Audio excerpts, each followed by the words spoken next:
అమ్మని తలుచుకో ఒక నిమ్మకాయ ఆపాకు తాగమన్నావు అంతవరకు రావద్దంటివి రాలేదు. యాదో ముడిపి తీసి పెట్టింటివి ముడిపిస్తుంది ఒడిపి కట్టాలనుకున్నాను. అంతేగాని బాగా క్లియర్ అయింది వచ్చింది. క్లియర్ అయింది ఏం లేదు ఏం లేదు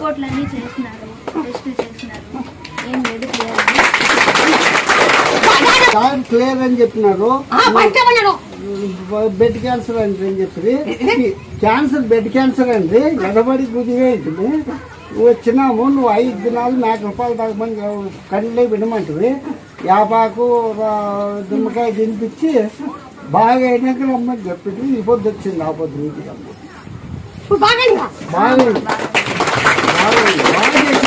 బాగా చేసిందంటే మనం ఆ అమ్మకి ముడుపు చెందించినాము. అయ్యా ఒడిపి కట్టాలనుకునేమో మేము మనసులో అనుకుని పుట్టుకుంటున్నాం అంతే.